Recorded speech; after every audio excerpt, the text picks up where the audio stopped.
Pagi itu sebenarnya sama seperti pagi-pagi sebelumnya. Aku bangun dengan kepala sedikit pusing dan perut yang terasa aneh sejak beberapa hari terakhir. Awalnya kupikir hanya kelelahan karena pekerjaan di kantor sedang menumpuk. Tapi ketika aku menghitung kalender kecil di meja, jantungku tiba-tiba berdegup lebih cepat. Sudah lebih dari sebulan aku terlambat datang bulan. Tanganku mulai dingin. Ada perasaan takut yang pelan-pelan merayap di dada. Dengan langkah ragu, aku pergi ke apotek dekat kos. Sepanjang jalan, pikiranku penuh dengan berbagai kemungkinan. Mungkin cuma stres, kataku mencoba menenangkan diri. Aku membeli alat tes kehamilan dengan wajah setenang mungkin. Meski di dalam hati rasanya seperti sedang berlari tanpa arah. Sesampainya di kamar kos yang sederhana itu, aku duduk lama di tepi kasur sebelum akhirnya memberanikan diri masuk ke kamar mandi. Beberapa menit terasa seperti berjam-jam. Aku menatap alat kecil di tanganku dengan napas tertahan. Ketika 2 garis merah itu muncul perlahan, lututku langsung terasa lemas. Aku terduduk di lantai kamar mandi yang dingin. 2 garis. Jelas, tidak samar. Air mataku menetes tanpa bisa kutahan. Antara kaget, takut, dan entah kenapa ada sedikit rasa haru yang sulit dijelaskan. Ini anaknya Arga, bisikku pelan. Arga adalah pacarku selama 2 tahun terakhir. Kami bertemu di kantor lama, saling mengenal, lalu menjalin hubungan yang menurutku serius. Ia sering berbicara tentang masa depan. Katanya setelah kontraknya di perusahaan barunya diangkat tetap, ia akan melamarku. Aku mempercayainya sepenuh hati. Bahkan ketika kami terlalu jauh melangkah dalam hubungan, aku yakin dia tidak akan meninggalkanku. Aku bangkit perlahan dan menatap diriku di cermin. Wajahku terlihat pucat, mataku sembab. Aku hamil.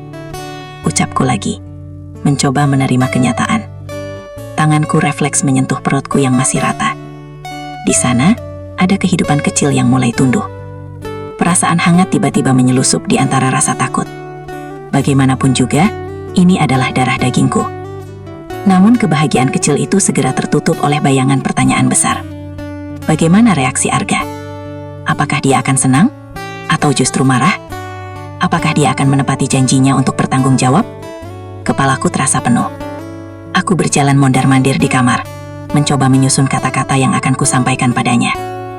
Siang itu, aku mengirim pesan singkat. Kita bisa ketemu nanti sore? Ada hal penting yang mau aku bicarakan. Balasannya datang beberapa menit kemudian. Bisa. Kenapa? Kedengarannya serius. Aku hanya menjawab, iya, serius. Sepanjang hari aku tidak bisa fokus bekerja. Setiap melihat ibu hamil di jalan atau video bayi di media sosial, dadaku terasa sesak. Aku membayangkan diriku beberapa bulan ke depan dengan perut membesar. Apakah aku akan menjalani semuanya sendirian? Atau bersama Arga seperti yang selalu kami rencanakan? Sore menjelang, aku bersiap dengan tangan gemetar. Aku memilih baju longgar, mencoba terlihat biasa saja meski hatiku berantakan. Saat berjalan menuju tempat kami biasa bertemu, langkahku terasa berat. Di satu sisi aku takut kehilangan Arga. Di sisi lain, aku tahu aku tidak bisa menyembunyikan ini darinya. Dia berhak tahu, dan aku berhak mendapatkan kejelasan. Ketika melihatnya duduk di bangku taman dengan wajah santai seperti biasa, hatiku semakin berdebar. Dia tersenyum dan melambaikan tangan.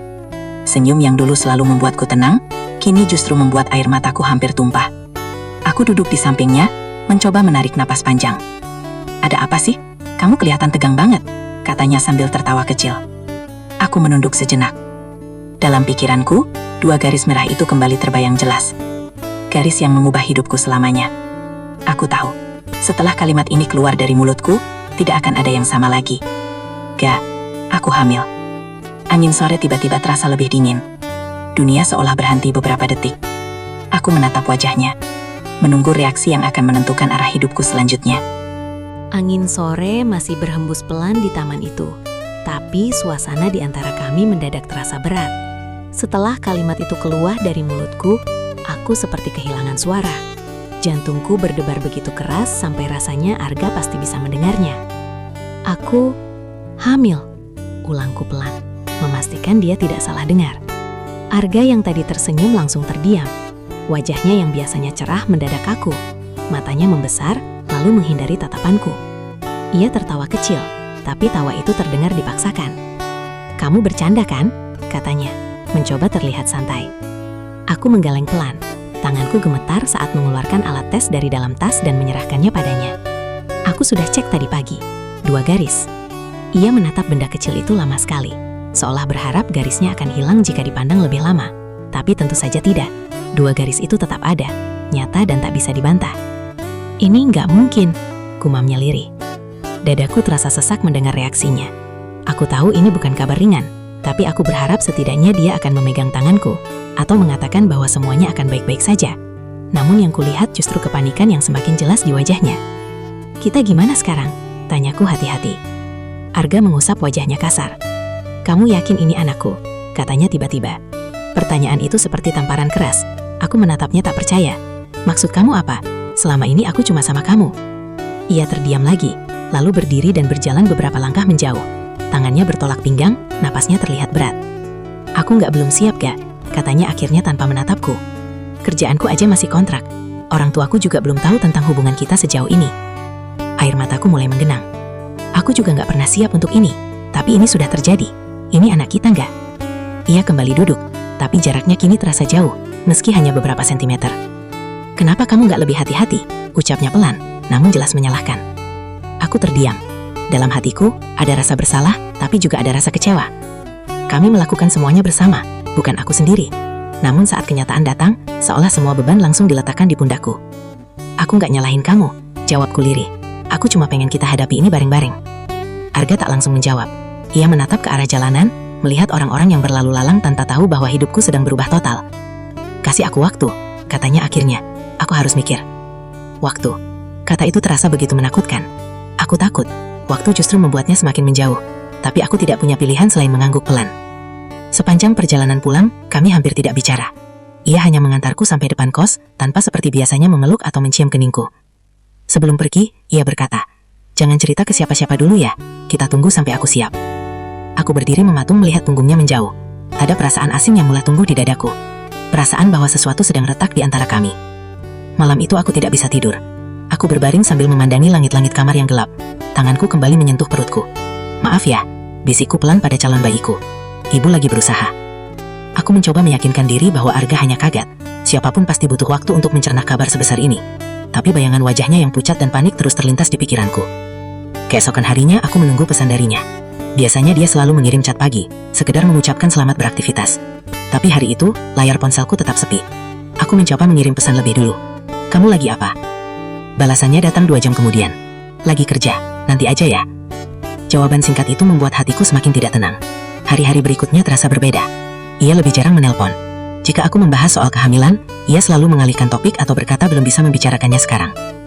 Aku mulai merasa berjalan sendirian, bahkan sebelum benar-benar ditinggalkan. Di tengah kegelisahan itu, tubuhku mulai menunjukkan tanda-tanda perubahan. Mual di pagi hari semakin sering.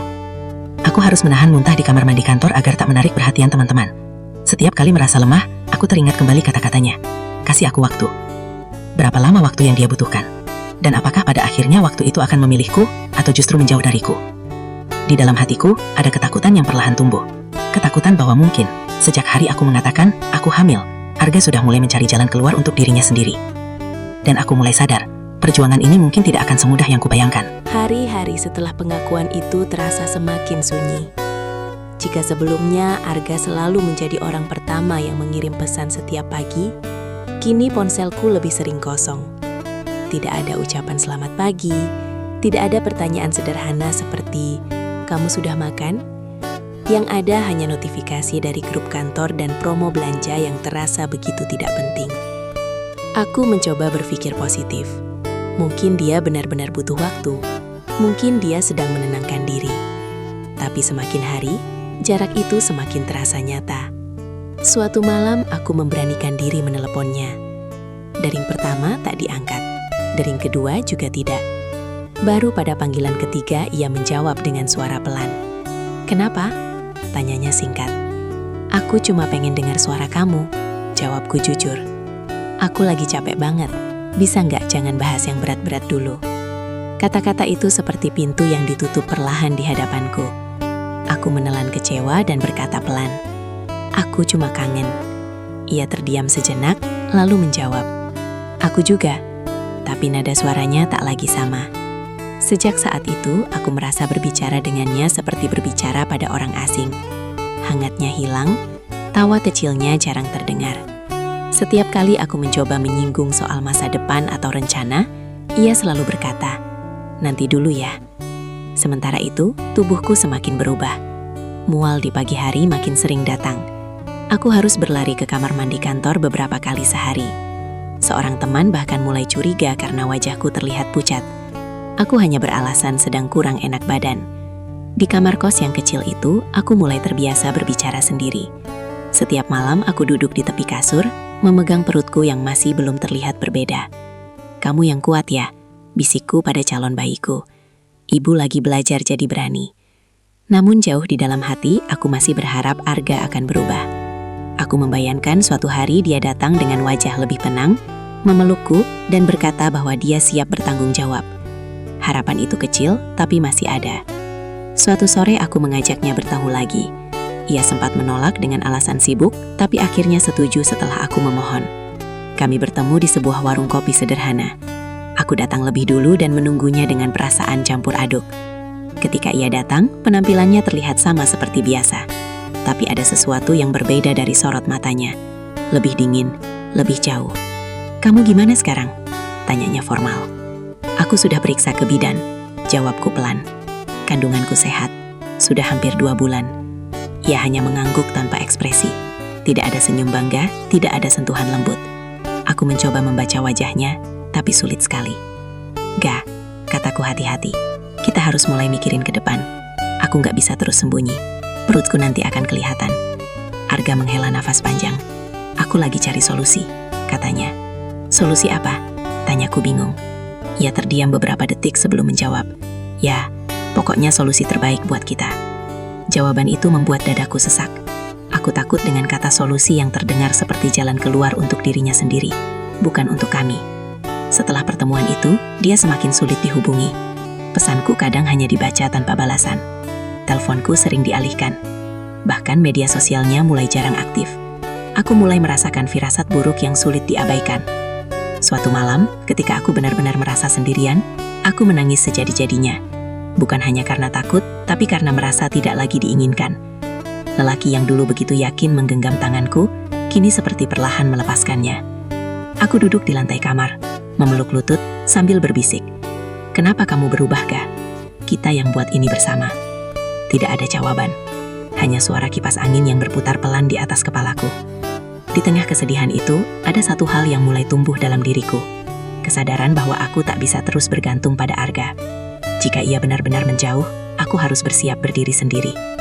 Namun tetap saja, setiap kali ponselku berbunyi, hatiku masih berharap itu adalah dia.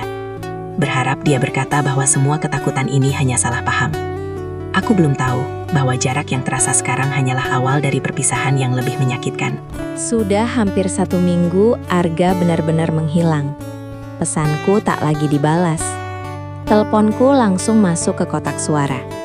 Bahkan foto profilnya di media sosial tiba-tiba hilang. Awalnya aku mencoba menenangkan diri. Mungkin dia hanya ingin sendiri. Tapi semakin lama, rasa cemas berubah menjadi ketakutan yang nyata. Pagi itu aku bangun dengan perasaan tidak enak. Mual menyerang lebih hebat dari biasanya. Tapi yang membuatku sesak bukan hanya kondisi tubuhku. Ada firasat buruk yang terus menghantui sejak semalam. Setelah berpikir lama, akhirnya aku memutuskan untuk mendatangi kontrakannya. Perjalanan menuju tempat tinggalnya terasa lebih jauh dari biasanya. Sepanjang jalan, pikiranku dipenuhi berbagai kemungkinan. Mungkin dia sakit, mungkin ponselnya rusak, mungkin dia sengaja menghindar, tapi tidak mungkin sampai pindah tanpa kabar. Aku terus mencoba mencari alasan yang masuk akal agar hatiku tidak terlalu sakit. Saat sampai di depan kontrakannya, langkahku melambat. Suasana di sana terlihat lebih sepi. Motor yang biasa terparkir di depan tidak ada. Tirai jendela tertutup rapat. Aku mengetuk pintu pelan. Tidak ada jawaban. Aku mengetuk lagi, lebih keras. Tetap sunyi. Jantungku mulai berdegup tak karuan.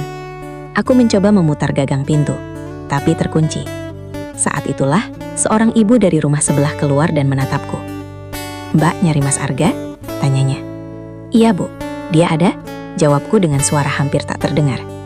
Ibu itu menggeleng pelan. "Loh, Mbak belum tahu. Dia sudah pindah 2 hari lalu. Katanya dapat kerjaan di luar kota. Barang-barangnya diangkut malam-malam."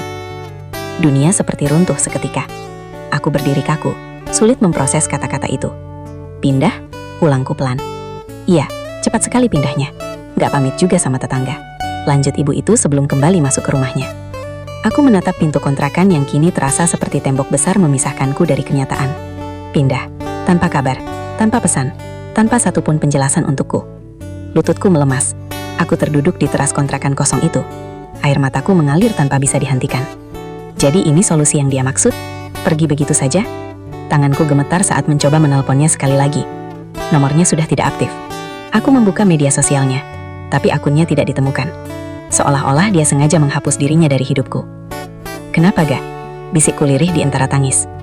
Aku merasa bodoh karena masih berharap. Semua tanda-tanda sudah jelas sejak awal. Jarak yang dia ciptakan, pesan yang semakin dingin, pertemuan yang penuh alasan. Tapi aku tetap ingin percaya bahwa dia tidak akan setega ini. Di tengah tangisku, tanganku refleks menyentuh perutku. Ada rasa nyeri bukan hanya di hati, tapi juga di dalam sana. "Maaf ya," ucapku pelan pada bayi yang belum lahir. "Ayahmu memilih pergi." Perjalanan pulang terasa seperti mimpi buruk. Setiap langkah berat, setiap napas terasa sesak. Aku tidak tahu bagaimana harus menghadapi kenyataan ini. Yang aku tahu, mulai hari ini, aku benar-benar sendirian. Sesampainya di kamar kos, aku menutup pintu dan langsung terisak. Semua kenangan tentang Arga berputar di kepalaku.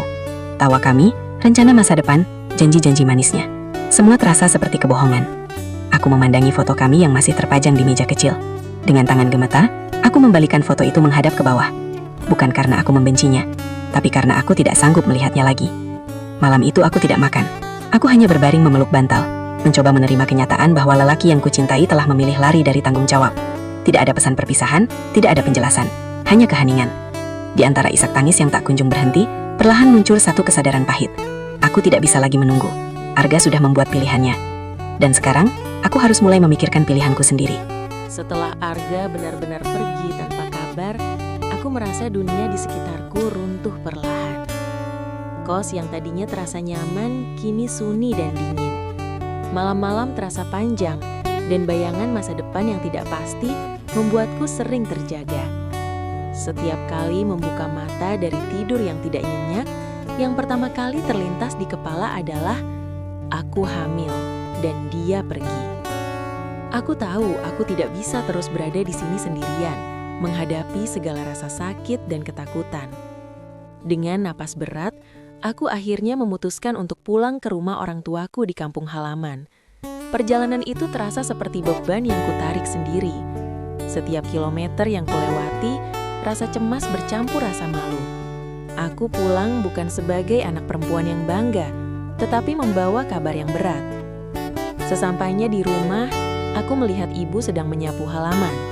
Ia menatapku, dan aku tahu ia sudah merasakan ada yang salah dari sorot mataku. Dengan langkah lemah, aku menghampirinya dan menceritakan semuanya. Dari awal bagaimana aku mengetahui hamil, sampai pengakuan Arga dan keputusannya pergi tanpa tanggung jawab. Ibu hanya terdiam, lalu menarikku ke pelukannya. Tangisnya bercampur dengan tangisku, tapi di sana aku menemukan kehangatan yang sangat aku rindukan. Ayah yang biasanya tegas dan pendiam, duduk di samping kami dan memegang tanganku. Ia tidak berkata marah atau menyalahkan. "Kesalahan sudah terjadi," katanya pelan. "Yang penting sekarang, kamu harus kuat. Ini anakmu, dan kau harus siap merawatnya." Kata-kata ayah membuat dadaku sedikit lega. Aku mulai menyadari bahwa meski Arga meninggalkanku, aku masih punya keluarga yang mendukungku. Aku tidak sendirian sepenuhnya. Pelukan ibu terasa seperti perisai di tengah badai yang sedang menerjang hidupku. Hari-hari pertama di rumah dipenuhi dengan perasaan campur aduk. Aku merasa malu ketika tetangga atau saudara bertanya kabar. Tapi aku menahan diri, karena aku tahu bahwa apa yang terjadi bukan salahku sepenuhnya. Aku mulai membiasakan diri untuk menerima kenyataan bahwa Arga tidak akan kembali. Seiring waktu, aku mulai memikirkan langkah-langkah untuk menghadapi masa depan. Aku Aku mulai menabung dari pekerjaan paruh waktu membantu ibu di warung, menyisihkan sebagian uang untuk periksa ke bidan, dan menyiapkan diri menghadapi kelahiran anakku. Setiap kali aku merasa lelah atau sedih, aku memandang perutku yang masih kecil dan berbicara pelan. Ibu akan menjaga kamu apapun yang terjadi. Meski terkadang hatiku masih sakit saat teringat Arga, aku belajar untuk memaafkan, setidaknya untuk diriku sendiri. Aku tidak ingin hidupku hancur karena dendam atau penyesalan. Aku ingin anakku lahir di dunia ini dengan seorang ibu yang kuat dan penuh cinta, bukan dengan ibu yang terus menangis karena pria yang pergi. Hari-hari berlalu perlahan. Aku mulai merasakan kekuatan yang sebelumnya tidak kusadari ada dalam diriku. Setiap senyum ibu, setiap nasihat ayah, dan setiap detak kecil kehidupan di dalam perutku menjadi alasan untuk tetap tegar. Aku mulai belajar berdiri di atas kakiku sendiri, meski dunia tampak begitu berat. Di malam hari ketika rumah sudah sunyi, aku sering duduk di depan jendela menatap bintang-bintang dan membayangkan masa depan. Aku tahu jalan ini tidak akan mudah, tapi aku mulai percaya bahwa aku mampu menjalani hidup ini. Aku belajar bahwa terkadang orang yang kita cintai tidak selalu menjadi bagian dari perjalanan kita, dan kita harus siap menghadapi kenyataan itu dengan kepala tegak. Di tengah semua kesedihan dan rasa sakit, aku menemukan satu hal yang pasti. Aku tidak lagi bergantung pada janji orang lain. Aku akan menjadi ibu yang bertanggung jawab, kuat, dan penuh cinta. Dan anakku akan menjadi alasan terbesarku untuk tetap tegar, menjalani hidup dan bangkit dari luka yang ditinggalkan Arga. Di sini, di rumah orang tuaku dengan pelukan yang hangat dan cinta yang tulus, aku mulai menyusun babak baru hidupku. Babak yang berbeda, tapi penuh harapan, meski jalan ke depan masih panjang dan penuh tantangan. Kehidupan di rumah orang tua perlahan mulai terasa nyaman, tapi dunia di luar sana tetap tidak ramah. Kabar tentang kehamilanku cepat tersebar, meski aku berusaha menutupinya. Tatapan sinis tetangga, bisikan teman lama, bahkan komentar di media sosial membuat hari-hariku terasa berat. Setiap kali aku berjalan di pasar atau di jalanan kampung, ada bisikan-bisikan yang menyayat hati. Anak siapa itu? Pacarnya kabur ya? Awalnya aku ingin menutup telinga, menenangkan diri, dan menganggapnya tidak penting. Tapi bisikan itu kadang muncul di tempat-tempat yang tak terduga. Saat aku membeli sayur di pasar, seorang penjual tua menatapku heran dan bertanya, "Kamu sendirian ya? Anak siapa itu?" Aku hanya tersenyum kaku dan membayar barang belanjaanku secepat mungkin. Hatiku nyeri, tapi aku mencoba menahan air mata. Di kamarku sementara yang kini kugunakan di rumah orang tua, aku mulai terbiasa berbicara sendiri. Setiap malam, sebelum tidur, aku memeluk perutku yang semakin membesar dan berkata pelan, "Kamu harus kuat, Nak. Ibu akan menjaga kamu." Bayi kecil itu, yang belum pernah kulihat wajahnya, menjadi alasan untukku terus bertahan. Meski Arga telah pergi tanpa pesan, tanpa janji, aku tahu bahwa anakku akan lahir, dan aku harus menghadapi dunia untuknya. Aku juga mulai merasakan perubahan dalam diriku. Sebelumnya, aku selalu menggantungkan harapan pada Arga, bahwa dia akan pulang, bahwa dia akan bertanggung jawab. Kini aku mulai sadar bahwa satu-satunya yang bisa aku andalkan adalah diriku sendiri dan keluarga yang mendukungku. Aku harus belajar berdiri sendiri, bahkan ketika dunia terasa kejam. Tiap kali aku merasa lelah, aku duduk di depan jendela dan menatap langit malam. Angin sepoi-sepoi membawa sedikit ketenangan, tapi hatiku masih bergetar saat teringat bahwa lelaki yang kucintai memilih pergi begitu saja. Rasanya tidak adil. Aku menangis diam-diam, menumpahkan semua rasa sakit yang menumpuk selama ini. Tetapi perlahan, rasa sakit itu mulai berubah menjadi tekad. Aku mulai menulis rencana kecil tentang pekerjaan paruh waktu yang bisa kulakukan, tentang tabungan untuk persalinan, tentang persiapan bayi. Aku belajar membagi beban hidup menjadi langkah-langkah kecil, bukan membiarkannya menindihku sekaligus. Di tengah kesunyian, aku menemukan momen-momen kecil yang membuatku tersenyum. Saat ibu menyiapkan makanan favoritku, saat ayah menanyakan kabarku dengan lembut, saat adik kecilku menatapku dengan mata polosnya. Semua itu menjadi pengingat bahwa meski kehilangan Arga, aku tidak benar-benar sendiri. Aku mulai menolak rasa malu yang sebelumnya mengekang. Aku belajar berjalan di depan orang lain tanpa menunduk, menatap tatapan sinis dengan kepala tegak. Aku tahu bahwa orang lain boleh berbisik, tapi hidupku dan bayi ini adalah tanggung jawabku sendiri. Setiap malam, sebelum tidur, aku memeluk perutku dan berbisik, "Ibu dan kamu, kita akan baik-baik saja. Kita akan kuat." Bayangan Arga mungkin masih hadir di pikiranku, tapi ia tidak lagi menentukan jalan hidupku. Aku mulai merasakan kekuatan baru, kekuatan seorang ibu yang siap menghadapi dunia untuknya. Dan di tengah tatapan dan bisikan itu, aku menyadari satu hal.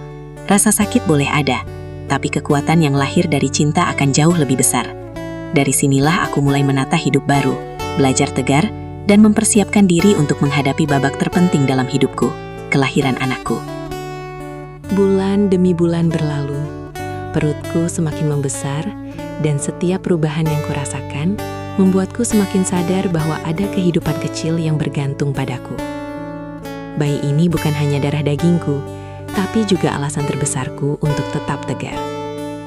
Mual di pagi hari, pegal di punggung, dan rasa lelah yang kadang tak tertahankan, semua terasa sepadan ketika aku menempelkan tangan di perutku dan merasakan gerakan kecil yang menggemaskan.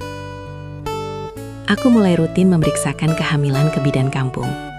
Setiap kali mendengar detak jantung bayi, air mataku selalu jatuh. Rasanya campur aduk, bahagia, takut, dan bersyukur.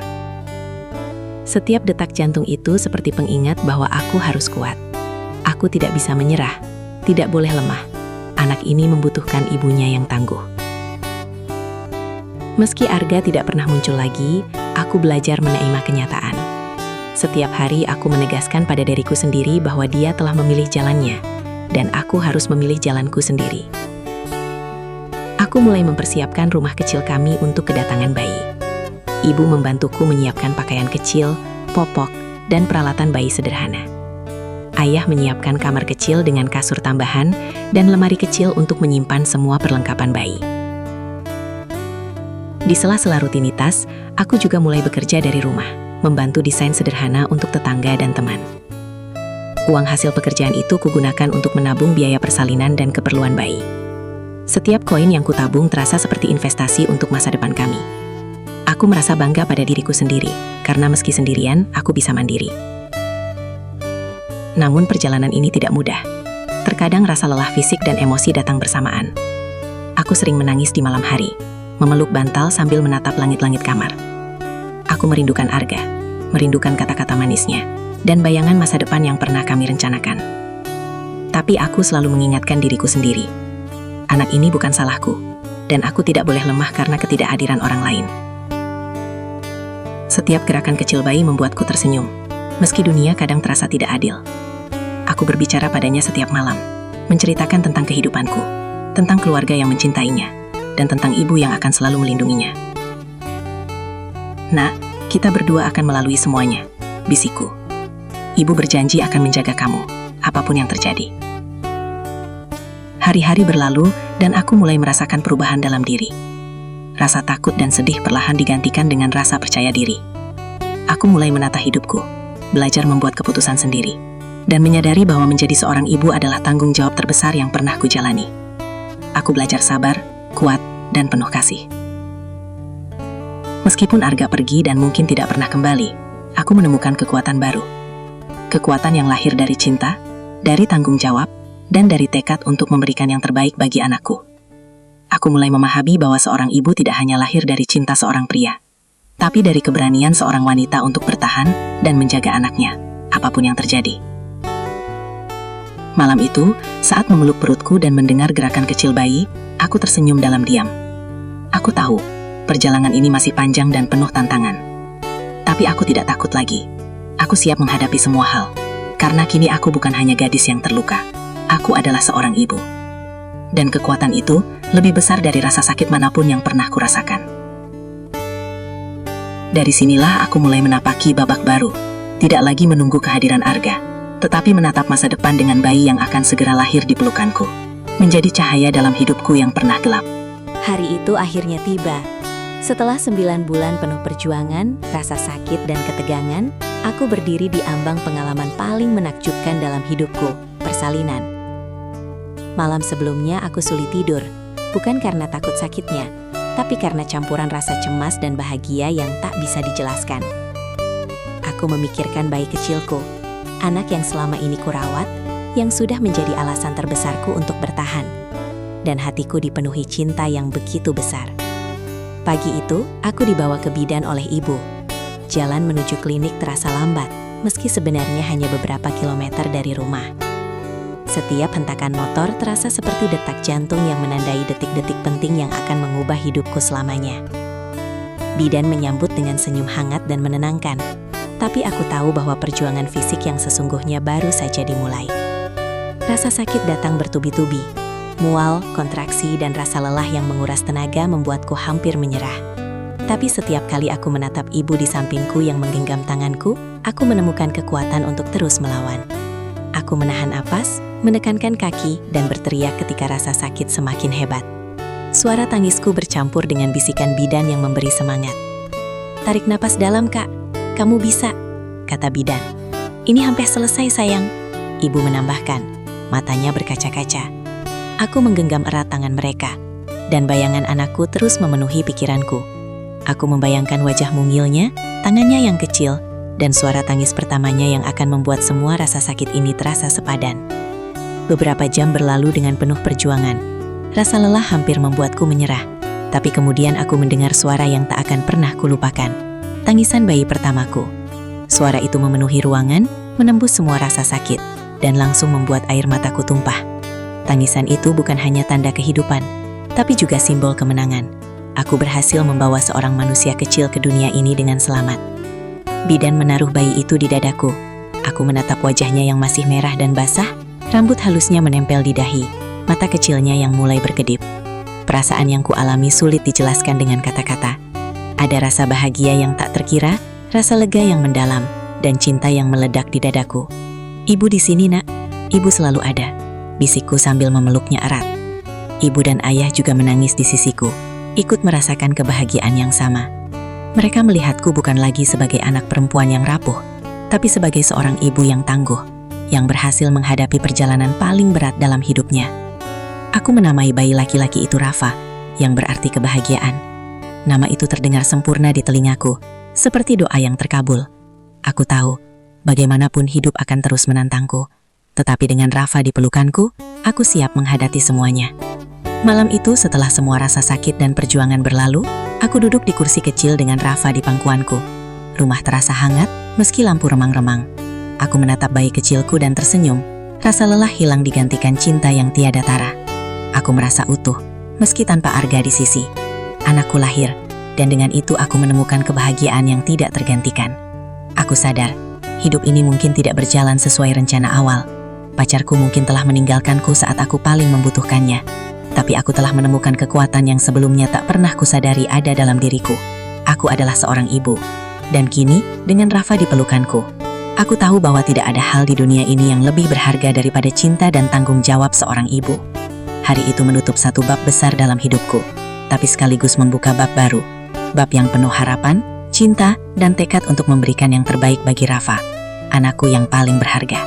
Hari-hari setelah kelahiran Rafa adalah hari-hari yang penuh warna. Ada rasa lelah yang luar biasa, tapi juga kebahagiaan yang tak terukur. Setiap kali melihatnya tersenyum atau menggerakkan tangan mungilnya, aku merasa semua penderitaan selama 9 bulan kehamilan terbayar lunas.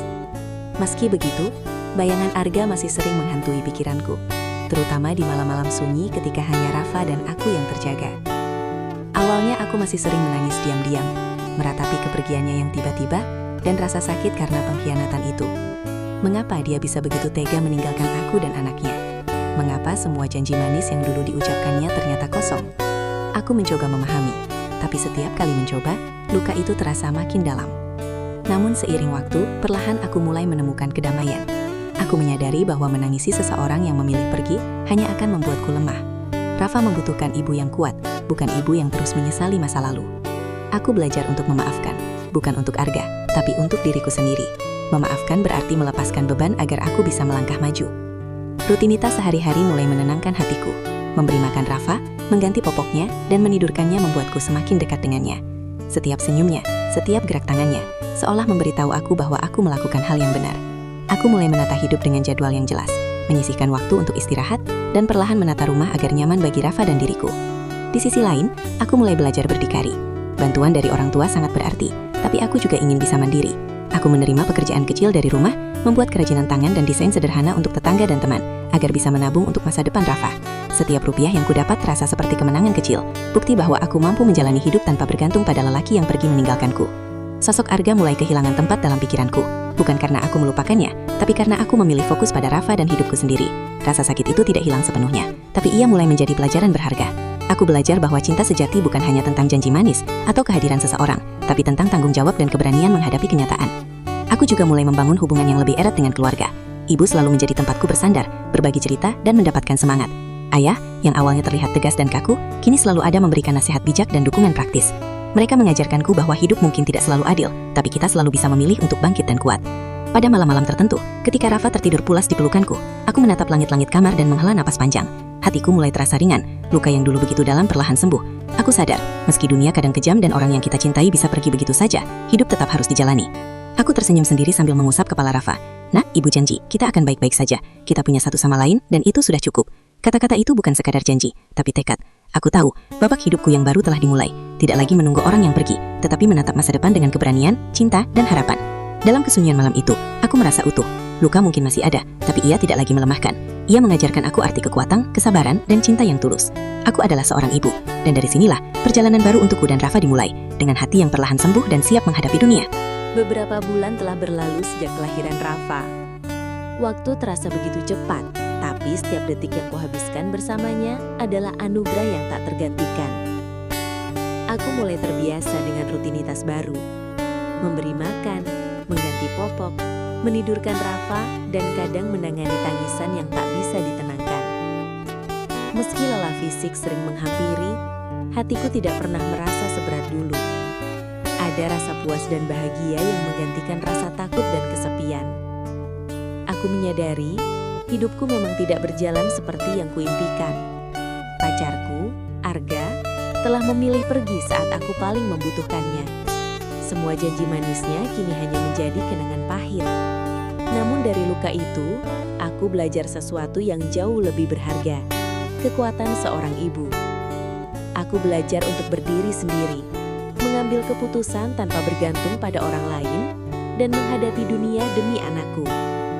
Kini, setiap pagi ketika Rafa tersenyum padaku, aku merasa memiliki alasan yang jelas untuk tetap tegar. Aku tidak lagi menunggu Arga, tidak lagi berharap ia akan kembali. Harapanku sekarang hanya satu, memberikan kehidupan terbaik untuk anakku.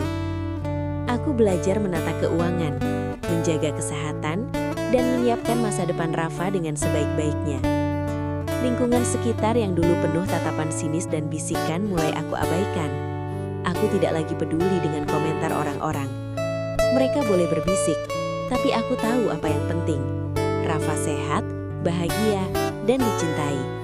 Itu sudah cukup untukku. Aku belajar memaafkan bukan karena Arga pantas dimaafkan, tapi karena aku pantas bahagia.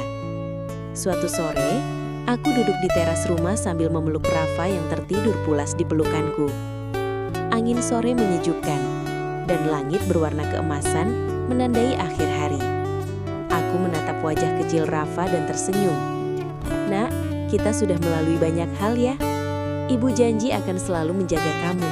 Apapun yang terjadi, kita berdua akan baik-baik saja. Saat itu aku sadar, hidupku kini berada di babak baru.